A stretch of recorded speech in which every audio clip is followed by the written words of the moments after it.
Herzlich willkommen bei Einmal um Chime. Heute zu Gast Jan Wannemacher. Servus Jan. Grüß dich. Schön, dass ich da sein darf. Wir starten gerade direkt los von deinem Hof, kann man sagen. Ja, gell? nicht mein Hof, aber da, wo ich halt wohne. Das ist ein Bauernhof. Ist total schön da. Ja. Wir sind in Münzing und in dem schönen Ort Holzhausen. Und ja, man sieht es ja außenrum. Pure Idylle und Schnee habt ihr Idylle, Haufen, gell? ja, ein bisschen was ist jetzt da. Ein bisschen gezuckert noch. Zum Schlittenfahren gelangt es momentan nicht. Okay. Also das müsste jetzt schon ein bisschen mehr sein. Aber ihr habt ein bisschen einen Winter. Du zu dir, Jan Wannemacher, wer ihn nicht kennt. Singer-Songwriter, ist mit Heuschnupfer schon echt super gestartet mit der ersten Ja. Single, die rausgekommen ist auf Spotify. Unbedingt 13, wer ihn noch nicht gehört hat. Du bist gerade fleißig am Werkeln und es kommt bald eine neue EP raus. Ja, genau. Damit man die jetzt aber ein bisschen zuordnen kann und deine schöne Stimme einmal hört, hören wir gleich mal rein. Heuschnupfer und wir schmeißen deine Musik einmal oder Ja, die Song, oder? machen wir das. So machen wir's. Viel Spaß. Und wir cruisen dabei. Wenn die Bäume blühen Genau. und die Wiesen rosen, da braucht der Wind ja nur der Wingel blasen. Schon geht mir die Luft aus und mir läuft mein Nosen. Die Zirkeltaschen dürre aus der Hosen. Ich hab einen Heuschnupfer, jetzt ja um die Zeit. Wenn mir die Augen jucken, weiß ich, es ist jetzt so weit. Ich hab einen Heuschnupfer, das tut mir echt leid. Ich will die auch nicht anspucken, pass auf, das wird ganz schön weit. In der Verkehrskontrolle haben's mich schon öfters gefragt, warum ich bloß so feierrote Augen hab. Mit meinen langen Haaren hat's mir noch keiner geglaubt. Wenn ich erzähl, dass die Allergie mich blockt, bitte aussteigen, schnell mal in einen Becher biesen. Die Polizei denkt, ich hab wie's verschwiegen, dass ich ein Junkie bin, hab ich doch grad bewiesen. Der Drogentest sagt, ich bin stoned auf leere Wiesen. Ich hab einen Heuschnupfer, jetzt schon um die Zeit. Wenn mir die Augen jucken, weiß ich, es ist jetzt so weit. Ich hab einen Heuschnupfer, das tut mir echt leid. Ich will die auch nicht anspucken, pass auf, der Zirkel zerreißt. Ja, Jan, einfach ein kultiger Song. Vom ersten Mal hören, muss Ja. ich ehrlich sagen, habe ich ihn drin gehabt. Ohrwurm.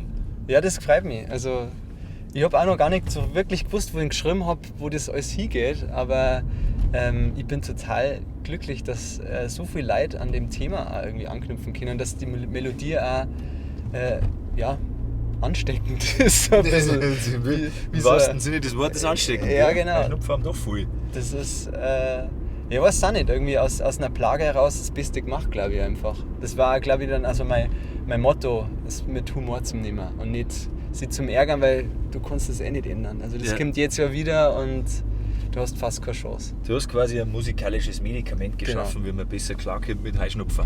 Da musst du jetzt. Du hast noch keine roten Augen, wir fahren jetzt direkt einmal am Chime bei dir. Ja, genau. Bei dir ist der Starnberger See in der Nähe. Ja, genau. Also das Fahren wir ist jetzt nicht wirklich weit Mhm. von mir und das ist natürlich ein Traum, wenn du im Sommer einfach mal zur Abkühlung, auf neue Gedanken kommen, einfach mal ins See springen kannst. Ich meine, Mhm.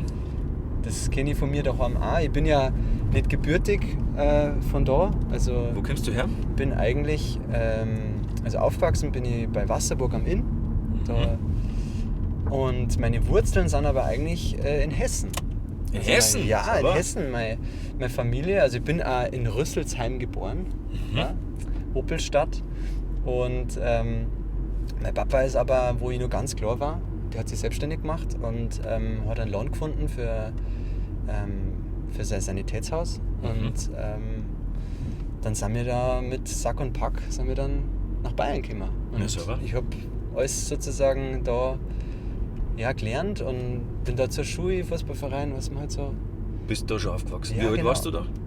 War 3. 3 Jahre. Drei, Dann bist genau, du also quasi hier komplett aufgewachsen. Ja. Umso interessanter ist aber, du hast schon lang Musik gemacht vor der Zeit mit Heuschnupfer und Co. Das ist richtig, ja. Hast jetzt aber entschieden, man muss kurz erzählen, was du vorher gemacht hast und warum du jetzt gesagt hast, ich möchte jetzt so singen, wie ich hier aufgewachsen bin mit Dialekt. Ja, Wie bist du dazu gekommen? Das ist tatsächlich so gekommen. Es gibt eine Mulchwagel-Genossenschaft in Holzhausen. Mulchwagel-Genossenschaft. Mulchwagel-Genossenschaft. Aha. Und die hat immer, am Pfingstmontag ist immer Jahreshauptversammlung. Und ich bin ja an den Ort durch meine Frau gekommen. Die ist da aufgewachsen, die kommt daher. Und da bin ich dann, ja, sie hat mich dann mitgenommen. Ich habe gesagt, hey, wir gehen jetzt da hier, das ist natürlich ein Spaßverein oder eine Spaßgenossenschaft, ja, das ist jetzt nichts Ernsthaftes, aber das ist entstanden, weil eben ein Bauer im Dorf gesagt hat, hey, ich mag nicht mehr, das mit der Milchwirtschaft, das ist ein Krampf, da verdienst nichts mehr, ich höre jetzt auf mit dem Scheiß. Okay.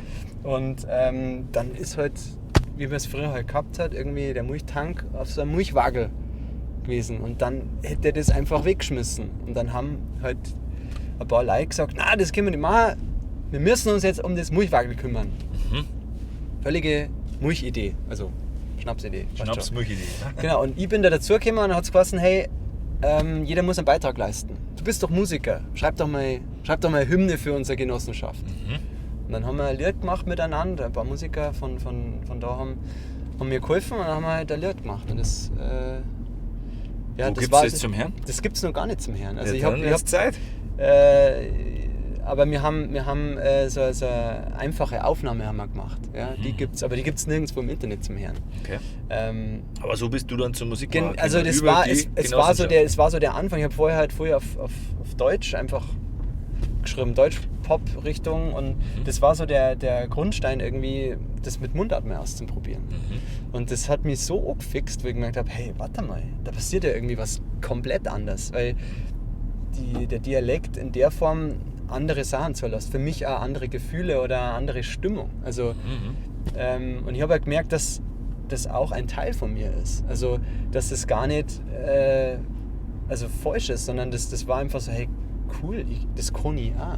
Also, und das hat mir so viel Spaß gemacht und dann habe ich das weiterverfolgt, habe dann halt einfach mehr Lieder geschrieben und immer mich weiter ausprobiert. Ja, und jetzt bin ich bei dir. Also, cool. Du hast dadurch quasi mit dem Dialekt angebandelt. Da kommen wir auch schon zu deinem nächsten Titel. Genau. Wollt ihr mal sehen, dass das live auch funktioniert?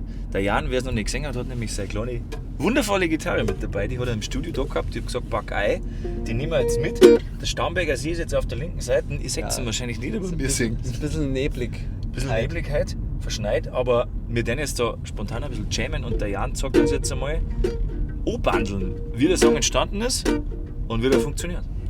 Also tatsächlich entstanden ist er, weil ich auf der Gitarre geübt habe. Also es geht jetzt auf der Gitarre in einer anderen Tonart jetzt nicht ganz, aber ich habe dieses Thumb-Picking ausprobiert. Also das habe ich mir beigebracht und dass du halt Bass und Melodie gleichzeitig auf der Gitarre spielst. Okay.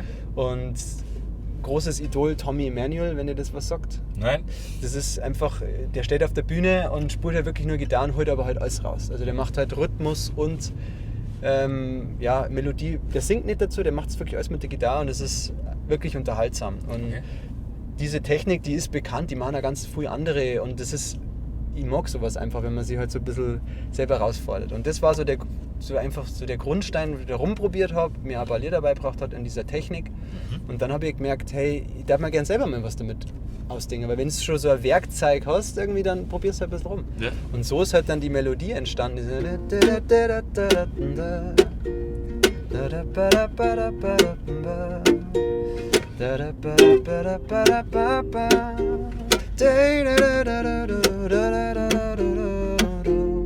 War halt erst so ein Gitarrenstück.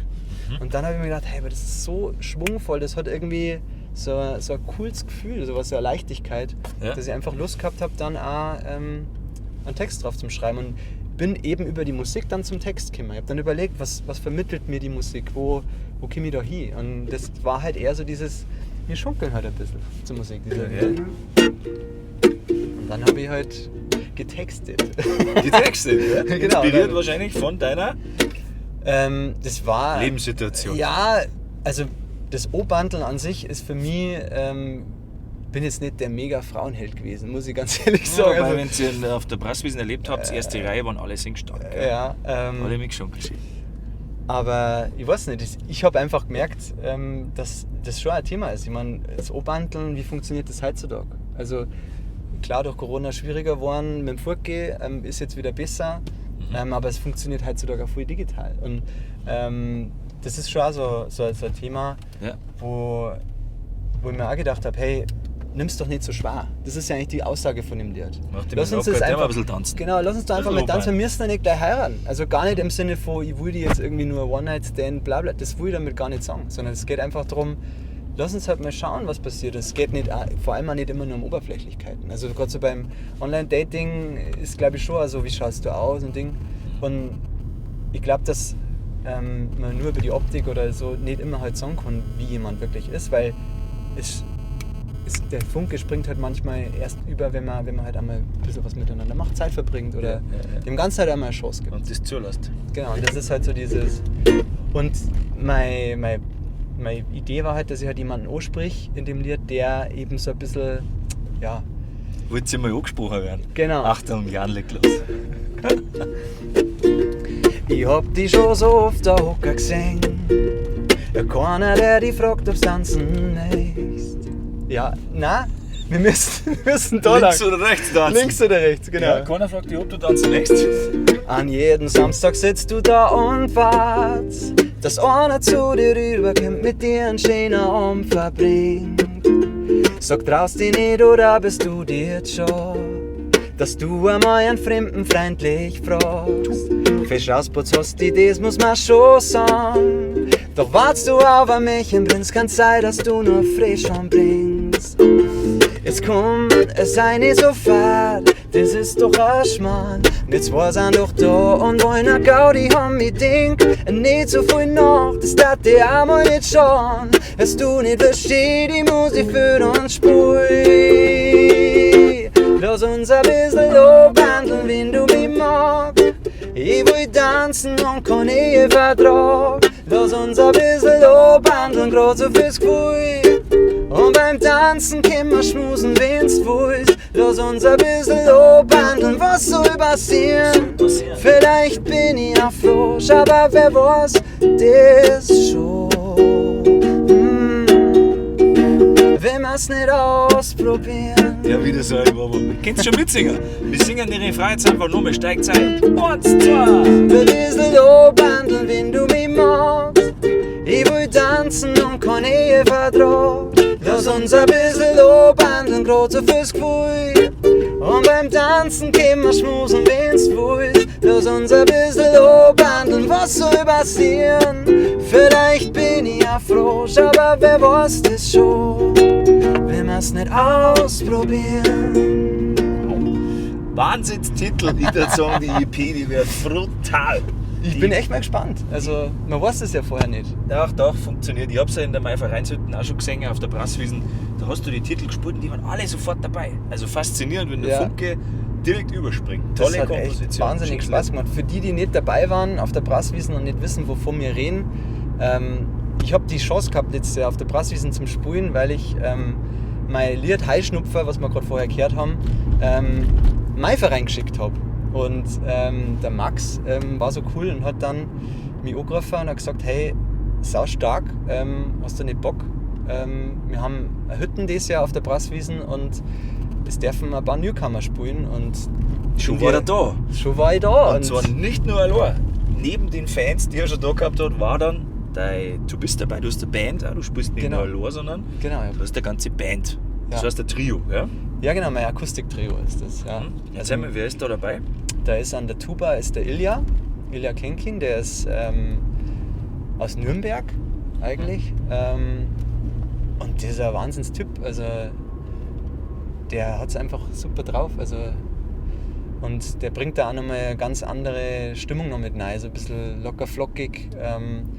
Ist sehr, sehr versiert an seinem Instrument und es macht natürlich wahnsinnig Spaß dann mit anderen Musikern. Tuba gehört zum Konzept quasi, ne?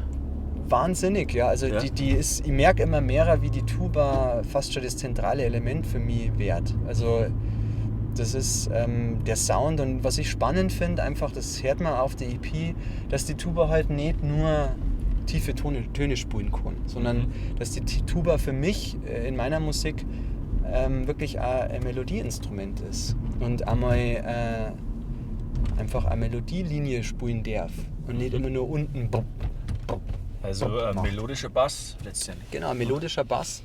Und das zweite ist halt dann die Cajon, also eine Kistentrommel. Das kennt man ja, wenn Kistentrommel. so Kistentrommel, Genau, das wo Gute man besetzt. drauf hockt und dann puff, zack, puff, zack. Und halt mit Shaker, Tambourin und da so ein bisschen Umeinander shaken. ja, umeinander shakern und irgendwie so in diesem akustischen Sound. Natürlich darf es wahrscheinlich mit dem Schlagzeug funktionieren, aber ich finde gerade das so spannend, dass man diese, ja, es hat einfach einen anderen Flair. finde ich. Unplugged Feeling hat es. Ja, genau, so dieses Unplugged-Feeling. Intimer. Ich spiele halt Gitarre und singe dazu. Und dann sind wir zu dritt. Cool. Und Du bist aber auch solo unterwegs und da hast du eine Spezialität am Start. Ich habe schon bewundert, ich blende mal ein Beutel ein. Bei sich im Studio hat er es schön aufgebaut, weil das ist echt übelbedürftig, dass das funktioniert. Ja, Du loopst gerne, du hast im Ja. Prinzip eine Loopstation Genau. und wirklich trainiert und spielst auch allein wie eine ganze Band. Erklär doch mal, was steckt dahinter, wie bist du dazu gekommen? ja, also Loopen habe ich, klar, man kennt das von Ed Sheeran oder von solchen Künstlern, die das ja in Profession wirklich vorgemacht haben. Was heißt denn Loopen auf Borisch erst einmal? Wiederholen, also Aufnehmer und Wiederholen. Also du hast eine Tonsequenz oder ja, 2, 3 Takte, 4 Takte, wo du einfach aufnimmst und dann das Gerät auf der Bühne live das immer wieder gibt. Also ja. auf gut Borisch repeaten, oder? Ja. Okay, und dann nochmal wiederholst spielen, du ja. spielst das ein quasi. Genau. Und, Ich habe halt mehrere doppelst die da Möglichkeiten. ständig. Ich spiele halt zu mir selber. Ich spiele zum Beispiel eine Akkordfolge ein, kann dann da drüber einen Shaker legen oder ich klopfe auf meine Gitarre und mache so ein bisschen einen Rhythmus. Und das spiele ich halt alles in die Loopstation ein, habe aber die Möglichkeit, während ich spiele, einzelne Spuren wieder wegzunehmen oder wieder dazu zu machen oder einmal eine Spur zum Löschen und neu aufzunehmen. Ja. Und so arbeite ich mir halt durch das Lied durch und habe die Möglichkeit, einmal die Finger frei zu kriegen, was ich total schön finde, wenn ich nicht immer nur an die Gitarre hänge und gerade bei so einem Lied wie Oberhantel und ich einfach sagen will, hey Leute, jetzt klatscht mal mit, Ja. weil es gerade schön ist. Dann hast du Dann mal die Hände läuft halt im frei. Hintergrund die Ja. Musik weiter und ich kann halt ein bisschen besser einfach interagieren und habe einfach für mich selber einen riesen Spaß zum Spielen, weil wie cool ist es, wenn du einmal auf dein eigenes Lied dann einmal ein Solo spielen kannst oder Ja.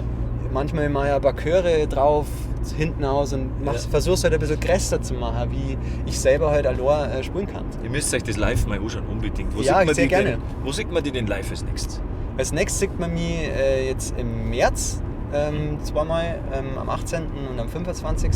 18. spiele ich allein, 25. ist ein Band-Contest, das sind wir im Finale mit der Band. Ja, voll gut fürs Lückstock und Kurpark Open Air. Das sind 4 Bands mit am Start und das Publikum entscheidet. Also wenn ihr Lust habt, kommt nach Kiefersfelden und Unbedingt vorbeischauen. stimmt's für uns ab. Das war sau stark. Ja, geil. Und dann spielst du im Prinzip querbeet durch Bayern, oder? Und der Plan ist dann, Genau.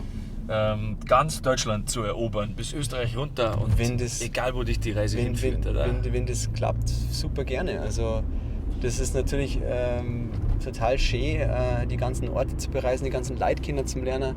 Und ich habe es letztes Jahr auch gemerkt, die Brasswiesen war einfach echt ein wichtiger Gig für mich, weil ich wahnsinnig viel gelernt habe und also dass man sagt, man will es gut machen, man trommelt die Leute zusammen auch mit der Band und das war also ein bisschen der, ja, was heißt Grundstein, aber es hat die Idee mit der EP auch irgendwie so ein bisschen getriggert, dass du sagst, hey, jetzt haben wir schon irgendwie ein Konzept, wie das klingen kann und da habe ich halt noch weiter gefeilt und dann haben wir halt die Lieder dann auch aufgenommen. Und das ist also ein besonderer Punkt, weil ich die Lieder ja schon live gespielt habe. Und man kennt das ja oft von Künstlern, dass erst das Veröffentlichung ist und dann lernst du die Lieder kennen. Und bei mir war es jetzt echt schön, dass ich die Lieder eine Zeit lang auch live ausprobieren habe können.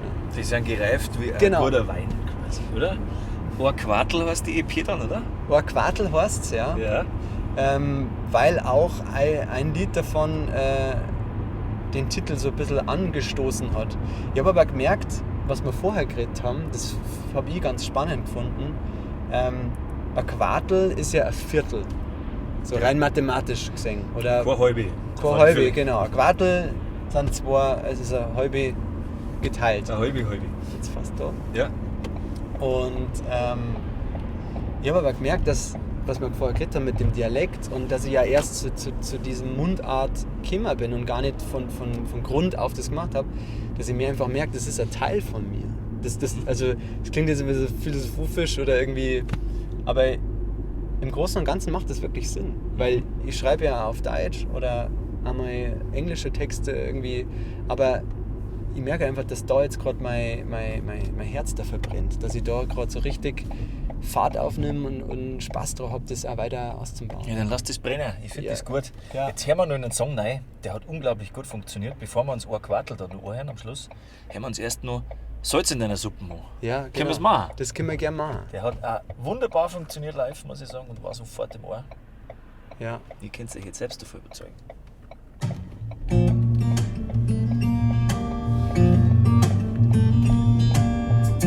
Alles selber eingespielt, gell? Ja, Gitarren. Gurken und ein Senf, ein Stückel Butter und ein Brezen, ein Spiegelort und Radi, wo ich ohne gar nicht essen. Kartoffeln, Nudeln, Reis, braunen Leffe voll beim Kochen, so ganz Schokolade kommt's rein. Und in den Kaskocher meiner Oma, manche Viehstaaten kann dort mehr leben. Im Totenmeer Kantone, die kann er wieder auf Wolken schweben. Weil du bist das Salz in meiner Suppe, du gibst Salz einen guten Geschmack. Mir gefällt gut Zuckerpuppen, weil nur was herzhaft zu mir passt. Du bist das Salz in meiner Suppe, bevor alles in mir zur Bapp. Mir gefällt gut Zuckerpuppen, die meine Süße Gummibärle Augen macht. Gummibärle Augen ist leider gerade. Hey, ihr müsst ihn auf Spotify ganz hören. Brutaler Song, der holt mich jetzt mal wieder ab. Echt. Ja. Echt spannend, schick gesungen. Und du hast es jetzt am Toll. Ende, das war die Stelle, wo ich vorher gerade gesagt habe, dass die Tuba halt einmal eine Melodie spielt. Das Ja. hast du jetzt gerade ganz Voll. am Schluss noch gehört. Das finde ich halt wahnsinnig spannend, dass die Tuba da einmal nach oben geht und Ja. eine ganz andere Klangfarbe auch wieder kriegt. Und bleibt trotzdem der Fundament und Genau, ja. spielt sie dann aber. Ist echt. Ja, das ist echt Toller für mich, Sound. Für mich auch total spannend mit den Instrumenten, weil ich ja kann keine Tuba spielen. Aber es ist halt das ist halt das, was ich meine. Interessant dann auch mit dem Ilja sowas dann auch auszuchecken und irgendwie zum schauen, was ist möglich. Also wie tief kommst du da oder wie weit auf kannst du spielen. Ja, das ist Ausreiz. Ja, Range, genau. wie beim Singen auch. Du Ja. hast die Gitarren gesagt, selber eingespielt, Olli, du warst im Studio. Bei wem warst du? Ich war bei den Ampere Studios beim Christian Geisler in Oberschleißheim und total netter Kerl und echt super gewesen bei ihm aufzunehmen, weil er sich echt rundum um die kümmert. Also echt. Du hast da stark. schon Heuschnupfen aufgenommen? Da habe ich auch hast schon quasi Heuschnupfen ein Team? aufgenommen. Ja, das hat einfach gut funktioniert. Ja. Und deswegen war die Entscheidung relativ leicht, zum sagen, hey, wir gehen wieder zum Chris. Der weiß schon, auf was er sich einlässt. Ja, okay, was heißt? Du lachst jetzt, aber es war quasi schon ausgecheckt. Das heißt, ihr habt richtig viel Zeit investiert und im Studio nochmal drauf gefeilt, Genau. was live eigentlich schon gut funktioniert hat, aber Genau, also ich Man hört's auch. hab daheim, also wir sind jetzt nicht blanko irgendwie ins Studio gegangen und sagen, ja, jetzt spielen wir es halt mal ein, sondern ich habe halt daheim bei mir die Lieder vorproduziert. Also ich habe das daheim aufgenommen, dass ich einfach schon her funktioniert ist, wie das so klingt. Ja. Und ins Studio sind wir eigentlich deswegen gegangen, weil es halt dann echt ist und live ist, also im Sinne von die Energie dann nochmal mitnehmen, mit echten Musikern dann auch zum Spielen. ja. Und irgendwie so ein Tagwerk draus zu machen. Weißt du, dass du das da dann am anderen Tag aufgenommen wieder ein bisschen anders klingen. Also Genau. klar, der Song ist irgendwie der gleiche, aber das ist schon dann also eine Momentaufnahme. Und ich bin echt super happy damit, wie es geworden Ja, ist. dann sind wir doch gespannt. Wann kommt es genau raus, die EP? Am 14. April kommt es raus. 14. April, also save the date. Du Sehr hast gerne. auf gut bayerisch schon mal in den Kalender eintragen. Ja, genau. Ganz wichtig, Jan Warnemacher, ein Quartel. Ja. Finde ich gut. Ich würde jetzt gerne in ein Quartel gleich noch anhören. Spielen wir noch? Können wir gerne machen, ja? Cool. Machen wir das doch. Schmeiß mich auf. Ich hab da einen Freund und der heißt Kurbe. Wir pflegen einen griebigen Brauch. Wenn wir uns sehen, mach mal eine halbe auf. Na, nicht jeder auf Flaschen, wir tun schon dran an. Der Sparfuchs und der Geizhals wollen einen Rausch mit Verstand. Wir sagen nicht halbe oder ein Viertelmaß.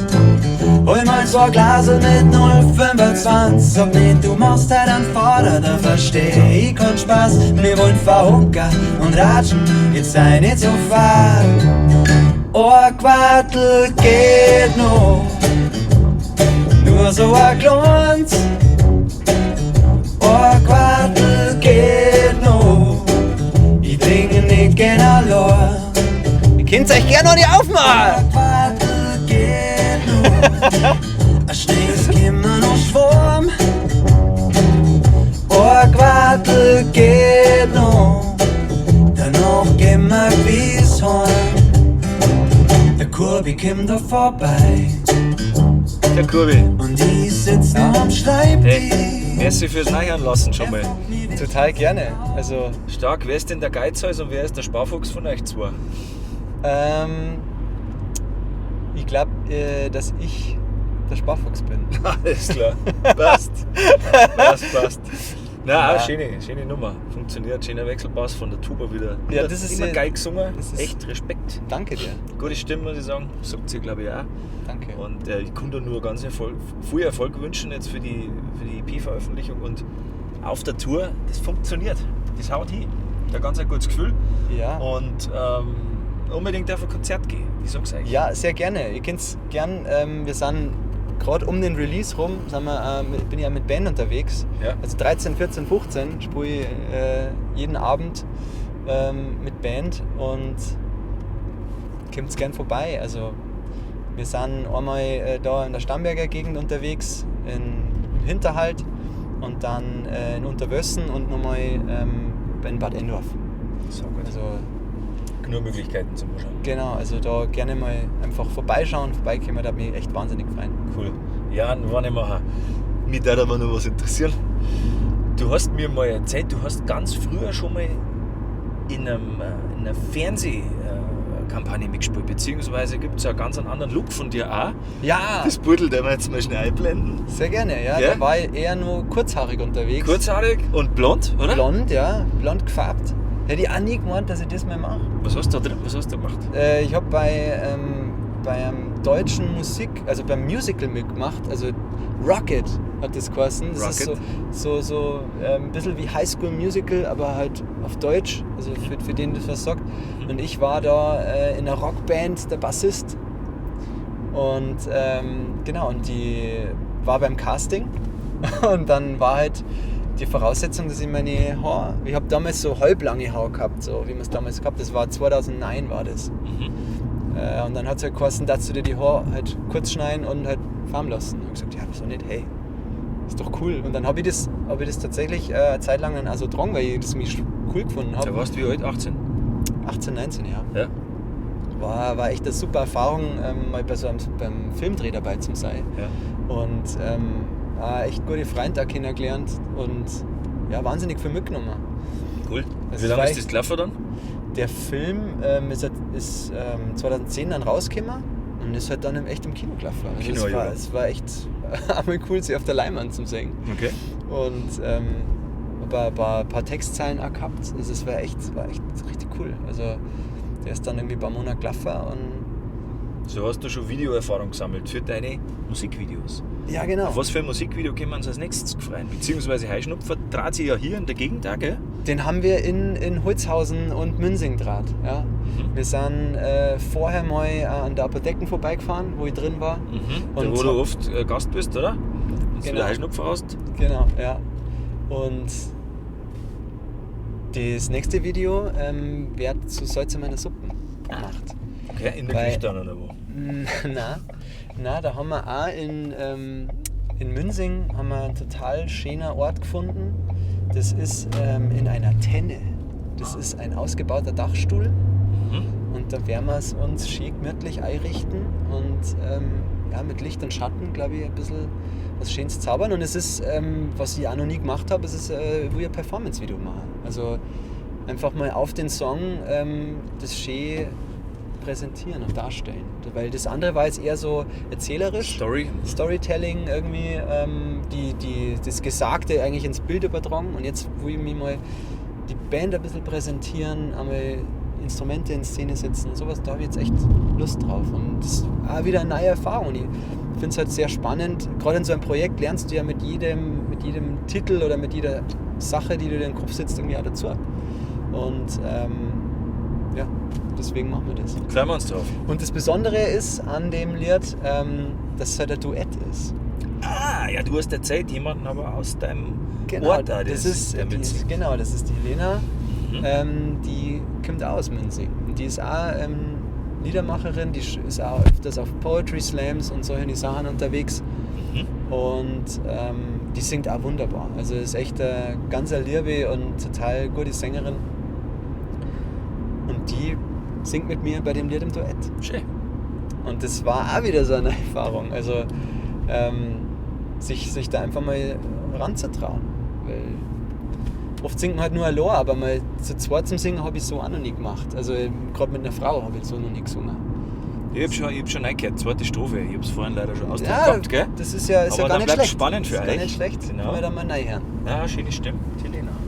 Cool.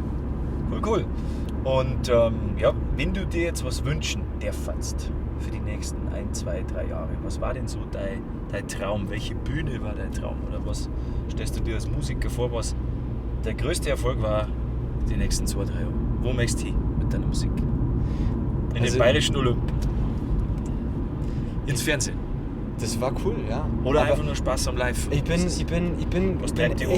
echt jetzt schon total dankbar, dass ich das jetzt gerade erst machen darf oder mir auch die Zeit nehme, das zu machen. Und ich habe ja durch die Brasswiesen ja schon echt ein riesen Highlight gehabt, aber es war natürlich schön, auf einer großen, also zum Beispiel auf der Brasswiesen auf der Hauptbühne echt zum Spielen, dass dann echt einmal ein Haufen Leute da stehen und halt deinen Song mitsingen und den Text kennen und das ist schon so was. Ich hab glaube ich kein so ein, wo ich sage, daran messe ich mich, weil ich glaube, das führt nur zu großen Enttäuschungen. Also ich freue mich einfach auf alles, was kommt und bin sehr dankbar für alles, was ich dann auch spielen darf. Und das ist auch dieses Jahr so, dass ich auf dem Waikiki Festival spielen darf.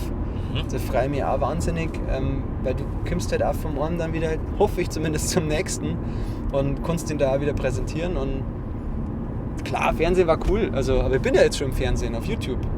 Ja, für das passt ja eh. Hey, ich weiß nicht, wie es euch geht, aber zum Abschluss da ich gerne noch was live hören von dir. Einen von deinen Songs noch live angespielt, ha? Hast Bock? Oder was anderes? Sag uns noch was, komm. Du kannst die zwar jetzt nicht loopen, aber wir singen mit. Ich kann nicht loopen, aber was spielen wir denn? Dann machen wir nochmal O-Bundle zum Abschluss und du singst aber mit. Wollen wir es nochmal machen? Ja klar, unbedingt. Okay.